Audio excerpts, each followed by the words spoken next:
하늘 문이 열리고 은혜의 비추기 이 땅 가득 내리도록 마침내 주 오셔서 의의 비추기 우리 다시 한번 고백했으면 좋겠습니다. 우리 함께 기도해.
주님과 동행하는 우리가 되길 바라며 함께 찬양하겠습니다. 주와 같이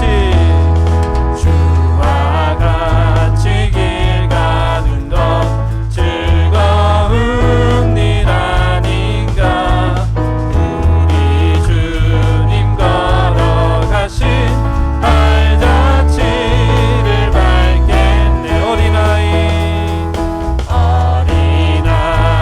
같은 우리 미련하고 약하나 주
나의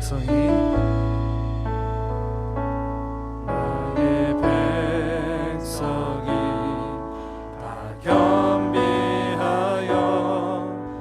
내게 기도하며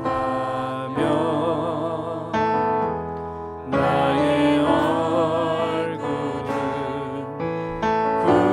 구하여서 그 악한 길 떠나며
기도하겠습니다.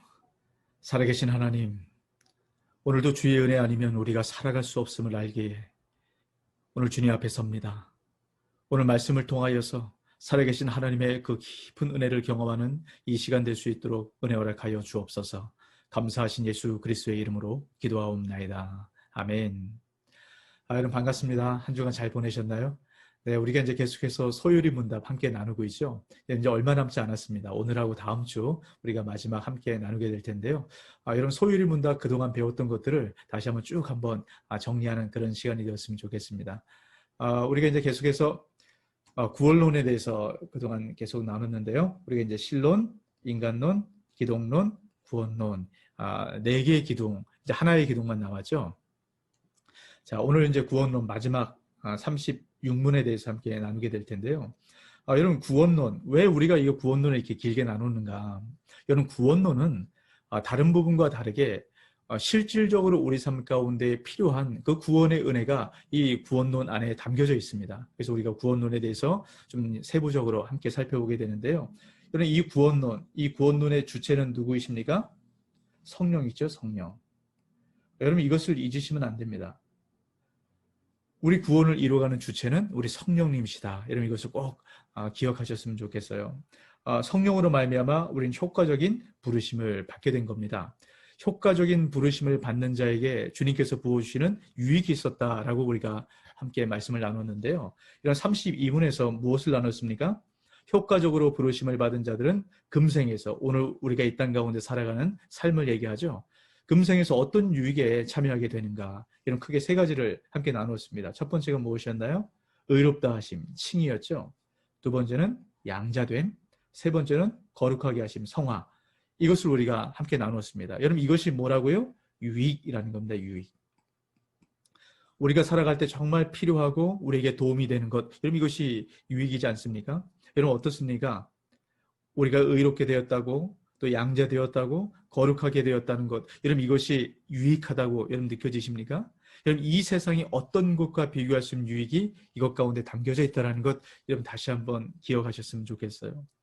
여러분 칭의와 양자됨과 성화, 이 모든 것들 가운데 이런 가장 기본적인 전제가 있다라고 말씀드렸죠. 하나님의 값없는 은혜의 행위입니다.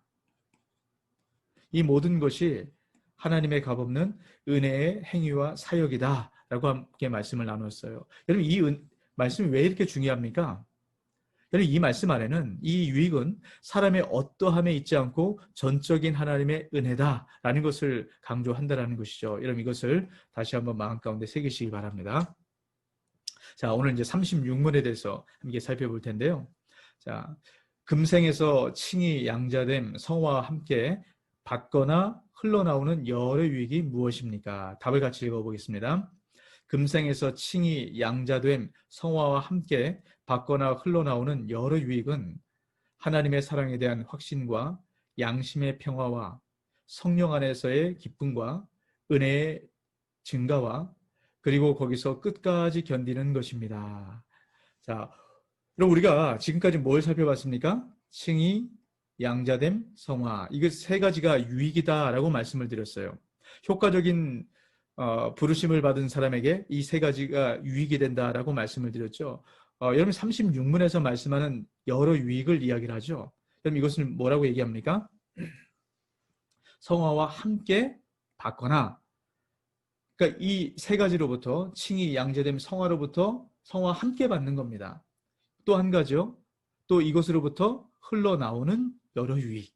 이것이 무엇인가? 이런 크게 5가지로 이야기를 하고 있는데요. 자, 여러분 오늘 우리가 이 말씀을 나누기 전에 여러분 이 유익이 어디서부터 시작된다라고 얘기합니까? 금생에서부터 시작이 된다라는 거예요. 자, 여러분 이 말씀이 중요한 의미가 있습니다. 우리가 지금 칭의, 양자됨, 성화, 여러분 이 말씀을 함께 나누었죠. 여러분 이 칭의, 양자됨, 성화, 여러분 이 자체가 굉장히 중요한 우리의 유익입니다. 근데 여러분 이 칭의, 양자됨, 성화, 이 모든 것은 천국에 들어가기 위한 조건으로서 필요한 것이 아니라는 겁니다. 여러분 구원은 금생, 오늘날 살아가는 우리 삶 속에서 구원은 시작이 됩니다. 이런 우리가 기독교 신앙을 현세를 초월해서 내세만 바라보는 것, 이런 그렇게 흔히 생각할 때가 있습니다. 하지만 기독교 신앙은 그런 것이 아니에요. 여러분, 물론 기독교 신앙이 이런 내세의 소망을 두는 것이 맞습니다. 이런 내세의 소망을 두는 것이 맞죠. 우리 죽어서 천국에 가는 것. 하지만 이 구원은 현재의 삶에서 시작이 된다는 겁니다. 여러분, 현재의 삶에서 시작이 돼서 이런 내세, 이 영원한 삶으로 완성이 된다는 거예요. 현재에서 시작이 되고요. 내세, 영원한 삶에서 완성이 된다는 겁니다. 이것을 좀 기억하셔야 돼요. 이런 빌립보서 2장 12절 말씀입니다.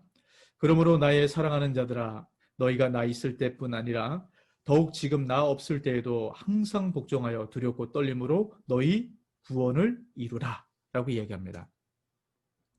여러분, 구원을 이루라. 여러분, 이 말씀이 아주 중요한 의미가 있어요.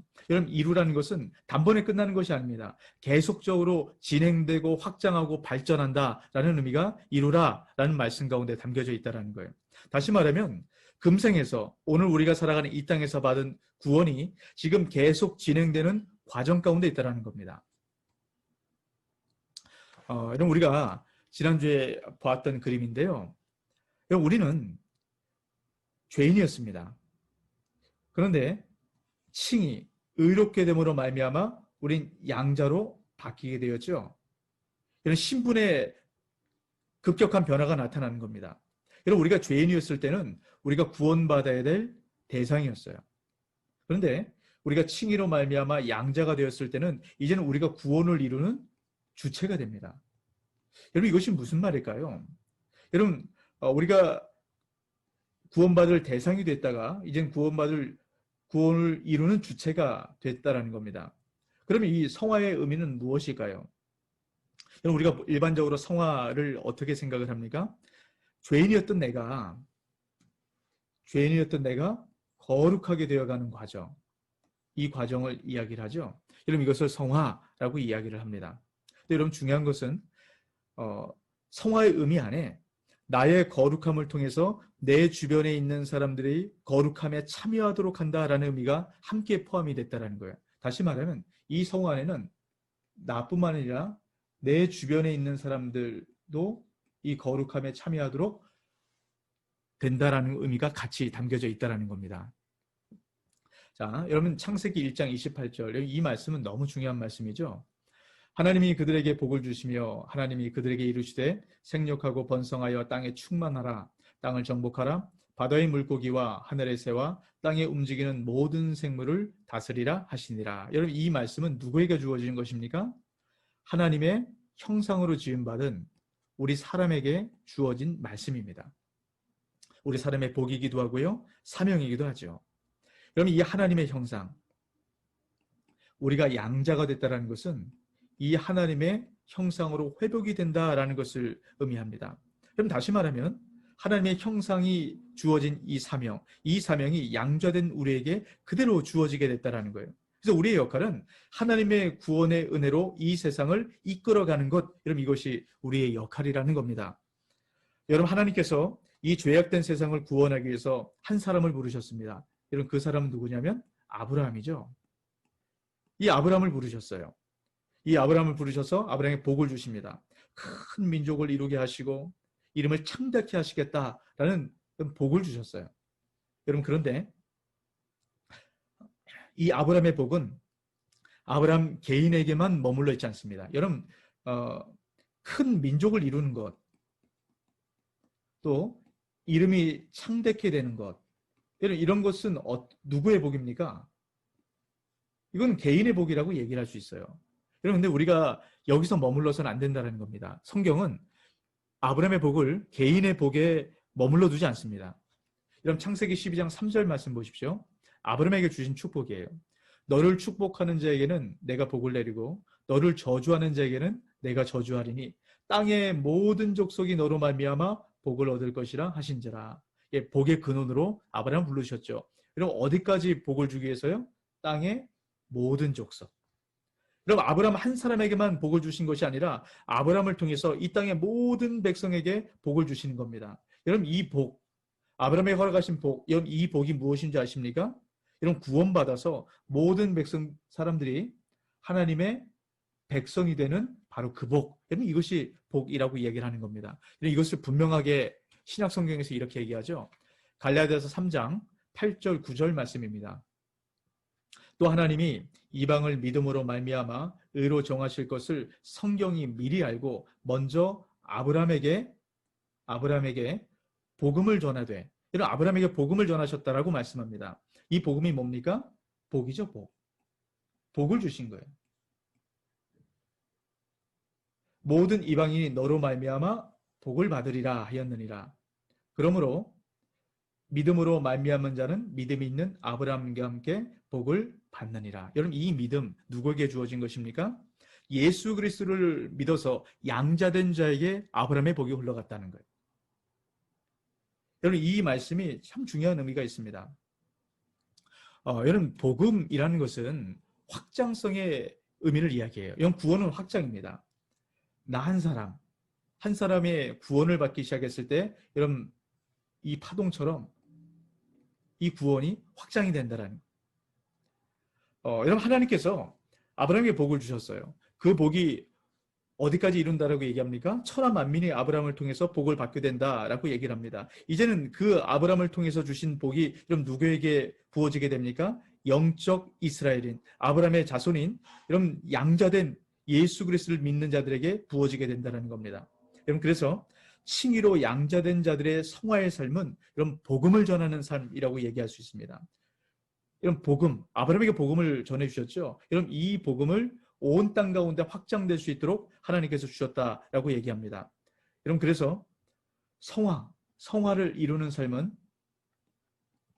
복음을 전하는 삶이라고 이야기를 할 수 있어요.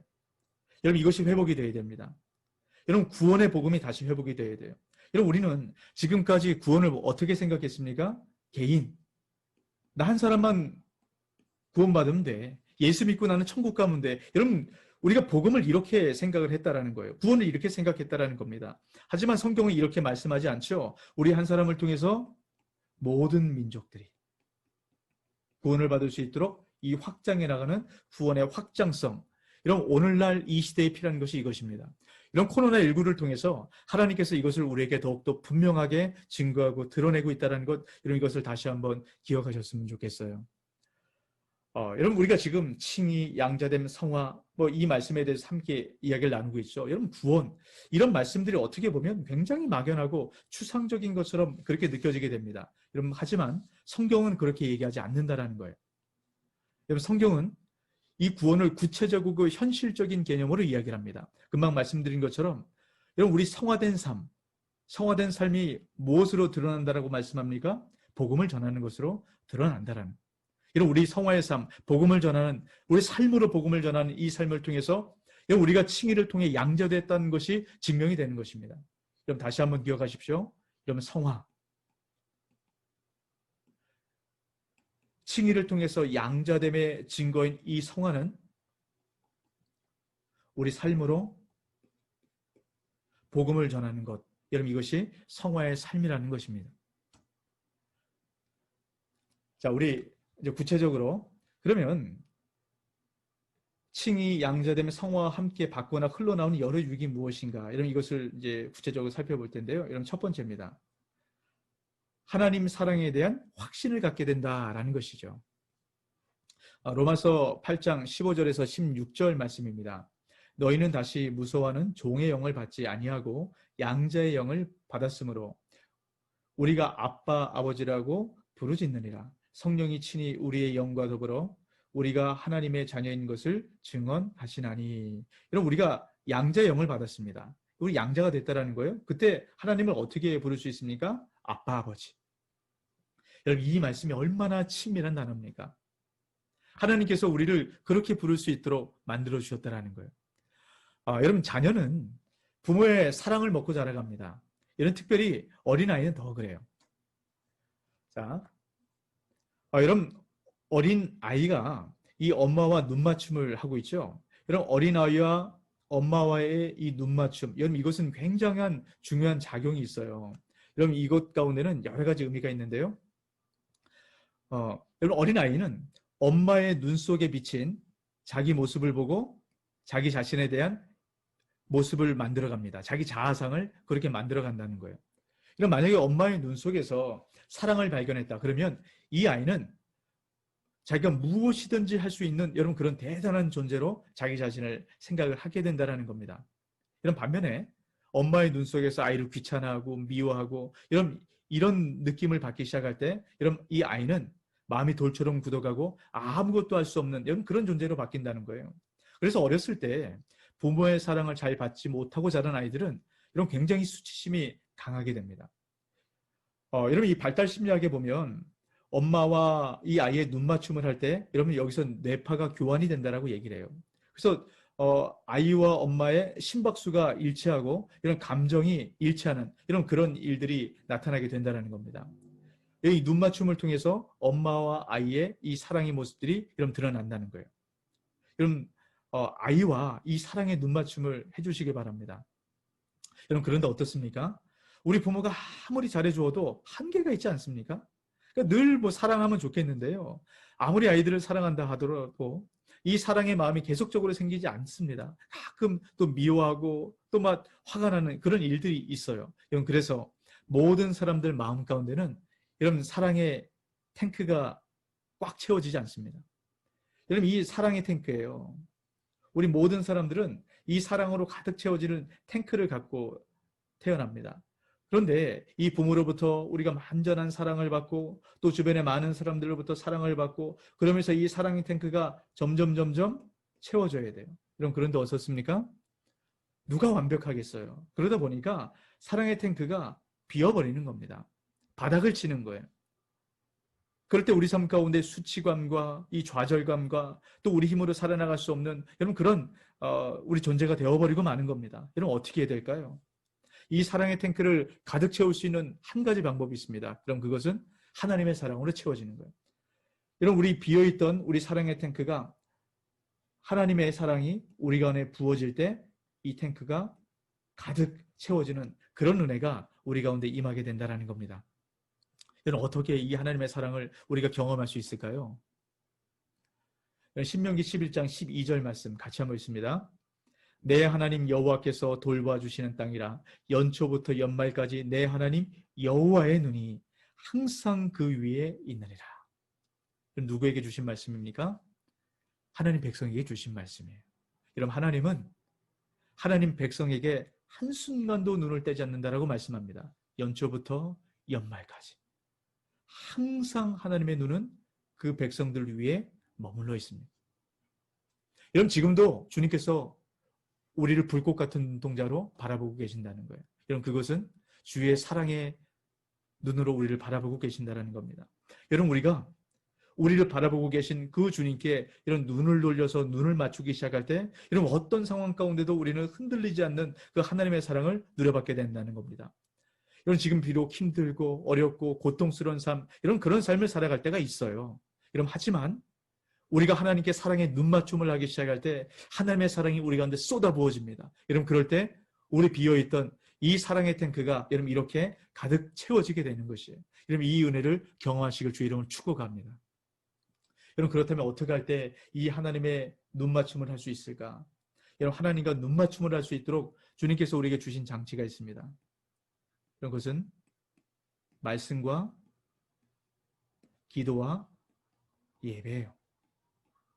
너무 우리가 잘 알고 있는 말씀 아닙니까? 이런 말씀, 기도, 예배. 이런 이것은 하나님께서 이 사랑의 눈맞춤을 할 수 있도록 특별하게 우리 가운데 주신 하나님의 은혜의 방편입니다. 이런 그래서 우리가 말씀 묵상하는 것을 강조하는 거예요. 이런 어떤 순간에도 우리가 기도하는 겁니다. 이런 무엇보다도 우리가 예배를 목숨처럼 여겨야 돼요. 이런 이 세상에 다른 것이 아니라 하나님께 눈맞춤을 하기 시작할 때 이런 우리 삶 가운데 하나님의 사랑으로 어떤 상황 가운데도 흔들리지 않는 이런 그 은혜로 채워지게 된다는 겁니다.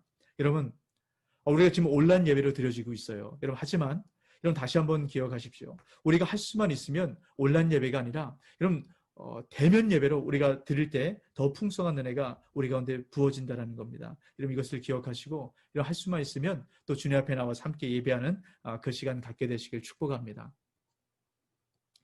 자, 우리 세 번째입니다. 어떤 유익이 있는가? 칭의와 양자됨과 성화에서 흘러나오는 은혜, 양심의 평화, 성령 안에서의 평화와 기쁨이 우리 가운데 주어진다라는 거예요. 그럼 제가 주일에도 함께 말씀을 나누었죠. 여러분, 우리 모든 사람들 안에는 두려움이 있습니다. 여러분, 어떤 두려움이 있으세요? 여러분, 모든 사람들 안에는 저마다의 두려움이 있습니다. 근데 이 모든 두려움의 근원은 어디서 나온다고 말씀드렸죠? 죽음에서 나옵니다. 이 죽음에 대한 두려움으로부터 모든 두려움이 나옵니다. 그럼 어떻게 이 두려움을 이겨나갈 수 있을까? 그래서 평안한 삶을 살아갈 수 있을까? 여러분, 요한복음 20장 19절 말씀인데요. 여러분, 예수님께서 십자가에 달려 죽으셨습니다. 여러분, 그럴 때 유대인들이 예수님의 제자를 잡아 죽이기 위해서 찾아다녔어요. 이 제자들이, 이 유대인들이 두려워서 한 곳에 모여서 문을 걸어 잠그고 이런 두려움 가운데 숨어 있었습니다. 그럼 이때 예수님께서 이 제자들에게 찾아오셔서 이렇게 말씀하셨어요. 예수께서 오사 그 가운데 서서 이르시되 너에게 평강이 있을지어다. 이 두려움 가운데 빠져있는 이 제자들에게 무슨 말씀을 하셨습니까? 평강이 있을지어다. 평강을 선포하셨습니다. 여러분, 두려워하는 제자들에게 평강이 있을지어다. 말씀한 평강이 생깁니까? 여러분, 그러고 나서 주님께서 이 제자들에게 하셨던 말씀이 있어요. 숨을 내쉬며 이르시되 성령을 받으라. 여러분, 이것이 핵심입니다. 여러분, 우리가 거룩하게 되는 성화의 삶을 살아가는 것, 여러분, 이것은 거룩의 영이신 성령께서 우리와 함께 하실 때 우리는 거룩한 삶을 살아갈 수 있게 되는 것입니다. 여러분, 성령께서 우리와 함께 하실 때 우리 가운데 임하는 은혜는 무엇이냐면 여러분, 평강과 기쁨이에요. 여러분, 때는 우리 삶 가운데 두려움과 이 슬픔, 좌절, 여러분, 이런 것을 경험할 때가 있습니다. 이런 평강이 사라지고 기쁨이 사라질 때가 있어요. 여러분, 그럴 때 무엇을 찾아가십니까? 이런 내 힘으로 기쁨을 찾으려고 하거나 이 세상에서 기쁨을 찾으려고 하거나 여러분, 내 스스로 어떤 안정감을 찾으려고 여러분, 그렇게 해서는 절대로 기쁨과 평강을 우리가 누려받지 못합니다. 방법은 한 가지. 성령의 은혜를 구하시는 겁니다. 성령 충만함을 구하기 시작할 때 여러분, 우리 가운데 이 땅에서 비교할 수 없는 평강과 기쁨이 가득 채워진다는 겁니다. 여러분, 우리가 이때 이것이 필요한 것이에요. 여러분, 어떤 것보다 그 무엇보다 성령 충만하심을 위해서 여러분 기도하시길 바랍니다. 여러분, 네 번째입니다. 우리가 어떤 유익이 있는가? 은혜의 증가. 이런 은혜가 증가된다는 거예요. 자, 여러분, 로마서 5장 20절 말씀입니다. 율법이 들어온 것은 범죄를 더하게 하려 함이라. 그러나 죄가 더한 곳에 은혜가 더욱 넘쳤나니. 이런 우리가 이런 율법에 대해서 어떻게 생각하십니까? 이런 우리가 율법에 대해서 오해할 때가 있어요. 이런 우리가 구원은 무엇으로 받는 겁니까? 율법이 아니고요. 오직 믿음으로 받게 되죠. 이런 율법이 아니라 믿음으로 구원을 받는다. 여러분, 이 말은 성경에서 계속적으로 신약 성경에서 강조하고 있는 말씀입니다. 여러분, 그런데 이런 어떤 사람도 율법을 완전히 지킬 수가 없어요. 이런 율법으로는 구원을 받을 수 없는 게 맞습니다. 이런 그렇다면 이런 율법이 필요가 없는 것일까요? 그렇지 않습니다. 이런 율법은 구원받은 자들이 자신의 힘으로 아무것도 할 수 없다는 것을 이런 깨닫게 하는 겁니다. 그래서 주의 은혜 가운데 머무를 수밖에 없는 거예요. 그래서 율법으로 말미암아 죄가 드러나는 겁니다. 이 죄가 드러난 그곳에 여러분, 은혜가 더욱 넘친다라고 말씀하는 거예요. 자, 여러분, 이 그림을 한번 보십시오. 여러분, 우리 사람은 죄인에서 칭의를 통해서 양자됨으로 이런 변화가 신분의 변화가 나타났습니다. 그래서 양자됨을 입은 사람이 이뤄가는 삶의 모습이 이런 성화라고 함께 말씀을 나누었어요. 여러분 보세요. 이 성화는 과정입니다. 올라가는 과정이에요. 여러분, 그런데 성화를 이루어가면 이루어갈수록 이 사람의 이 도덕 기준은 달라집니다. 도덕 기준은 점점 높아가기 시작해요. 여러분, 어떻게 이것이 이루어질 수 있을까? 여러분, 더 높은, 더 성화의 과정을 이루어가는 사람들에게 이런 율법이 필요합니다. 하나님의 말씀이 율법이 우리 가운데 기준으로 제시되는 거예요. 여러분, 성화의 더 확장된 과정을 이루어가는 사람들은 늘 이 율법 앞에 자기 자신을 비춥니다. 여러분, 율법 앞에 누가 완전할 수 있겠습니까? 이 율법 앞에 이 성화를 이루어가는 사람들이 여러분 여전히 이 안에 남아있는 이 죄의 찌꺼기를 발견하게 되는 겁니다. 여러분, 율법으로 말미암아 죄가 드러난다라고 말씀을 나누지 않았습니까? 여러분, 율법으로 말미암아 죄를 더하게 하려 함이라 라고 말씀을 나누었어요. 이 율법의 역할이 그런 겁니다. 여러분, 지금도 우리가 양자된 사람들이 성화의 과정을 이루면서 율법을 우리 삶 가운데 기준으로 두기 시작했을 때 이런 우리 삶 가운데 있었던 이 죄의 찌꺼기, 작은 찌꺼기까지 이런 다 드러나게 되는, 그래서 내가 죄인임을 아는 것만큼 하나님의 은혜가 커지는 것입니다. 여러분, 그래서 은혜가 증가하는 거예요. 우리가 성화의 과정을 이뤄가면 이뤄갈수록 여러분, 우리가 얼마나 죄인인가, 얼마나 끔찍한 죄인인가, 여러분, 작은 찌꺼기까지, 죄의 찌꺼기까지 여러분, 이것을 견딜 수 없는 마음이 생기는 겁니다. 왜 그렇습니까? 여러분, 주님을 닮아가기 때문에, 거룩하게 되어가기 때문입니다. 그래서 그때 우리 가운데 고백되어지는 고백이 있습니다. 나 같은 죄인 살리신 주님의 은혜라. 여러분, 이것이 우리가 성화의 과정을 이루어가는 삶 가운데 고백되어지는 은혜입니다. 여러분, 다시 한번 주님께서 베풀으신 은혜가 얼마나 큰 것인가, 여러분, 오늘 말씀 앞에 그 은혜를 경험하게 되시길 축복합니다. 자, 여러분, 마지막 5번째예요. 어떤 유익이 있는가? 여러분, 끝까지 견디게 된다는 겁니다. 자, 그럼 마가복음 13장 13절 말씀입니다. 또 너희가 내 이름으로 말미암아 모든 사람에게 미움을 받을 것이나 끝까지 견디는 자는 구원을 받으리라. 어떤 자가 구원을 받는다고요? 끝까지 견디는 자. 자, 우리가 구원의 이 순서에 대해서 그동안 계속 나눠왔었죠. 그래서 칭의와 양자됨과 성화, 이 3가지 과정을 함께 나누었습니다. 이런 오늘 말씀해 보면 끝까지 견딤, 여러분, 이것이 견인입니다. 이 성화의 과정, 성화에서 영화에 이르는 이 땅에서의 여러분, 이 견인은 아주 큰 은혜가 있는 말씀입니다. 여러분, 우리가 이 견인에 대해서 오해할 때가 있어요. 이 말씀, 견인, 이것도 견인이고 이것도 견인입니다. 여러분, 이 앞에 말씀은요, 끌견자의 당길인자입니다. 이런 뒤에는 굳셀 견자의 참을 인, 이 말을 써요. 여러분, 견인, 우리가 견인이라고 얘기할 때 여러분, 둘 중에 여러분 1번과 2번 중에 여러분, 어떤 한자가 우리가 성경에서 말하는 견인을 이야기하는 것일까요? 자, 여러분, 첫 번째, 이 견인은 견인차. 이 차가 고장났을 때 이 견인차가 와서 끌고 가죠. 이 견인차에 이 견인이란 말을 사용을 합니다. 여러분, 그리고 이 견인은 끝까지 견디는 거예요. 이런 마지막 잎새가 떨어지지 않고 끝까지 견디는 것, 이런 이 견인을 얘기합니다. 이런 성경에서 우리가 지금 나누는 이 견인은 바로 이것을 얘기합니다. 끝까지 견디는 거예요. 이런 때는 우리가 이 땅의 삶을 살아갈 때 많은 세상의 미혹들이 우리 삶을 주님으로서 빼앗아 가려고 합니다. 또 세상의 욕망과 탐욕이 우리 믿음을 약해지게 만들어요. 우리를 흔들어 갑니다. 또 고난의 바람이 불어닥칠 때가 있어요. 여러분, 지금 우리가 그런 삶을 살아가지 않습니까? 여러분, 그런데 주님께서 우리를 그대로 내버려 두지 않습니다. 끝까지 견디도록 주님께서 우리를 붙들어 가신 거예요. 주님께서 이 마지막, 이 남은 우리 믿음 절대로 주님께서 떨어지도록 내버려 두지 않습니다. 어떤 상황 가운데도 주님께서 붙들어 주세요.